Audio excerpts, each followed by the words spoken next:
के लोग कहते हैं आपने बहुत ज्यादा वहां पर काम करवाए थे विधायक रहते हुए, और फिर भी आपका वो वहां से हार गया है। वो क्या आपका कुछ? बीजेपी ने पास कर दिया तो हमने बीजेपी छोड़ दी। अच्छा जी। तब छोड़ी ना जब इन्होंने जब ये पास कर रहे थे तब आपने कुछ बात उठाई थी कि बात तो लोकसभा के अंदर जो था ये क्या होता है जी? मतलब लोग जानना चाहते हैं कि ये बात तो है कि ध्वनि मत है। ध्वनि मत क्या होता है, कैसे पास कर दिया? तब निमत वो होता है।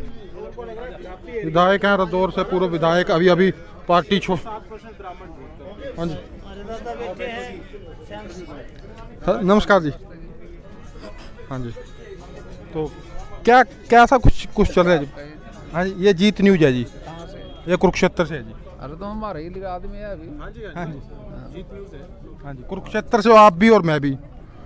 तो आप यहाँ पे मिले हो, और विपक्ष में से लोग पार्टी को छोड़ के सत्ता पक्ष में जाते हैं, और आप सत्ता पक्ष में से छोड़ करके ही नल्लों में आ गए। ये क्या कुछ लगा जी? देखिए, सत्ता पक्ष की बात नहीं है, बात है मुद्दों की। आज देश के अंदर किसान परेशान है। दिल्ली में भारतीय जनता पार्टी की सरकार है, उन्होंने किसान विरोधी 3 अध्यादेश पास किए हैं। हम किसान हैं, इस बात को देख के पहले तो किसान है फिर पार्टी है। हम सोचते हैं भी किसानों का जो नुकसान किया भारतीय जनता पार्टी ने, उससे किसान उजड़ जाएगा।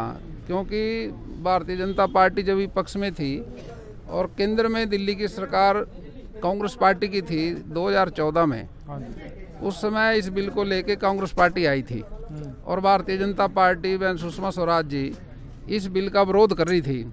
तो देश के किसानों को एक बात महसूस हुई भी भारतीय जनता पार्टी किसानों का पक्ष लेगी। लेकिन जब भारतीय जनता पार्टी राज में आई दिल्ली में, तो वही कांग्रेस वाला बिल जिसका कांग्रेस समर्थन करती थी, तो भारतीय जनता पार्टी ने तो वो पास कर दिए। तो इस महीने में आप देखिए भी राष्ट्रीय दल जो 2 हैं, कांग्रेस पार्टी और भारतीय जनता पार्टी, दोनों ने ही इसका बिल का समर्थन कर दिया और एक समय में विरोध भी किया। लेकिन दोनों ने समर्थन भी किया, विरोध भी किया। तो अब कोई आपने कितना मतलब रोकने की कोशिश की? आप बड़े नेता थे बीजेपी के, सीपीएस पद पर रह गए। जिस टाइम हम सीपीएस थे उस टाइम तो बीजेपी इसका समर्थन कर रही थी, मतलब रोकने का इसको विरोध कर रही थी किसानों वाले बिल का जो कांग्रेस लेके आई थी। जब बीजेपी ने पास कर दिया तो हमने बीजेपी छोड़ दी। अच्छा जी। तब छोड़ी ना जब ये पास कर रहे थे तब आपने कुछ बात उठाई थी कि बात तो लोकसभा के अंदर जो था ये आप देखते हो, टीवी देखते हो, दब निमत से पास किया। इसमें कोई बहस नहीं होने दी, कोई किसी सांसद को इन्होंने विचार नहीं रखने दिए। तो दम निमत का तो एकदम डायरेक्ट ये संदेश जाता है भी ये तो तानाशाही है। ये क्या होता है जी? मतलब लोग जानना चाहते हैं कि ये बात तो है कि ध्वनि मत है। ध्वनि मत क्या होता है, कैसे पास कर दिया? ध्वनि मत वो होता है जब बहुमत ना हो, मतलब धक्के से पास करना, जो जिसने ज्यादा शोर शराबा, धक्के से। दो शोर शराबा नहीं, दो शोर शराबे का तो बहाना है। बहुमत करने के लायक सांसद नहीं थे। अच्छा। ध्वनि मत तो तब करते हैं ना जब बहुमत ना हो। इसलिए ये तो तानाशाही की, इसलिए भारतीय जनता पार्टी छोड़ दी। अच्छा, यही कारण था छोड़ के। देश के अंदर जो देवीलाल जी के विचारों की किसानों के समर्थक हैं, एक ही दल है ये इंडियन नेशनल लोक दल, बाकी तो कोई बचा नहीं। जो देवीलाल जी के समर्थक थे जो वो इस बात को सोचते हैं भी किसानों का, मजदूरों का, दुकानदारों का भला तो इंडियन नेशनल लोक दल ही कर सकता है ना। आपके हल्के के लोग कहते हैं आपने बहुत ज्यादा वहाँ पर काम करवाए थे विधायक रहते हुए, और फिर भी आपका वो वहाँ से हार गया। वो क्या आपका कुछ? देखिए, विकास तो हरियाणा में सारे में उस टाइम सबसे ज्यादा में नहीं कराया अपने विधानसभा के अंदर। फिर भी हार गए जी, नाराजगी थी कुछ? नहीं, हार तो सारी सरकार ही गई। 14 मंत्री थे, 14 में से 10 हार गए, सरकार हार गई और तो संगठन भी हार गया बीजेपी का। जो प्रदेश अध्यक्ष हार गया, महामंत्री हार गया, बचा क्या? ना प्रदेश में सरकार बची ना संगठन बचा, दोनों ही हार गए ना। तो इसलिए कोई नीतियां ऐसी थी जो किसानों के विरोध में इन्होंने काम किया, तो इसलिए हार गए। अब ये हरा झंडा अपना लिया, यहाँ पे कुछ इनकी नीतियां अच्छी लगी? देखिए, झंडा तो पार्टी का निशान है, नीतियां तो चौधरी देवीलाल जी की हमेशा किसानों के समर्थक में रही है। आर्थिक व्यवस्था गांव की सुधारने का काम तो इंडियन नेशनल लोक दल ने अपने शासन में किया, देवीलाल जी ने।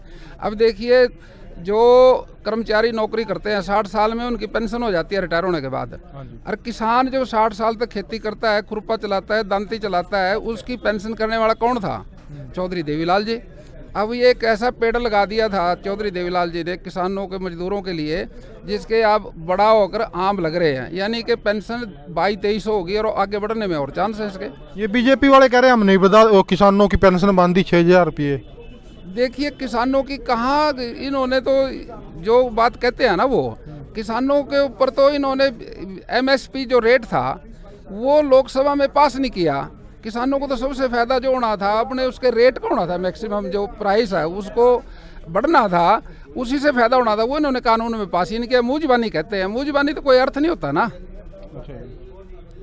आप देखिए, आप तो पढ़े लिखे हो, जानते हो भी सारे कानून पूंजीपतियों के पक्ष में पास कर दिए, बहुराष्ट्रीय कंपनियों के लिए पास कर दिए। अब ये कहते हैं कंट्रैक्ट की खेती, कंट्रैक्ट की खेती तो करने की हो रही है पहले से, जिसकी 14 दिन में पेमेंट होनी है, लेकिन वो 14 महीने में नहीं होती। जब ना होती तो कोर्ट में जाके किसान अपनी फरियाद करता है, लेकिन नए कानून में तो कोर्ट का भी प्रावधान खत्म कर दिया। अब कहते हैं किसान कहाँ जाएगा भैया, ये काला कानून है। इस कानून के बरखलाफ में हमने पार्टी को श्रद्धांजलि दे दी। तो अब कैसा, ये यहाँ पर आपने घूम के देखा होगा, यहाँ पर कैसा लग रहा है? ये हल्का सारा ग्रामीण क्षेत्र का है, ये किसानों का हल्का है, इसमें तो कोई मुकाबला ही नहीं है। इंडियन नेशनल लोकदल जीत के जाएगा यहाँ से। तो इंडियन नेशनल लोकदल जीत के जाएगा। तो नेताओं का अपना अपना वो पार्टी के बारे में बोलते हैं जैसे। तो आपने इस वीडियो को अंत तक देखा, इसके लिए आपका बहुत बहुत धन्यवाद। तो मिलते हैं किसी और पार्टी के नए किसी और ऑफिस में या किसी और गांव के अंदर। तब तक के लिए जय हिंद, सत श्री अकाल दोस्तों।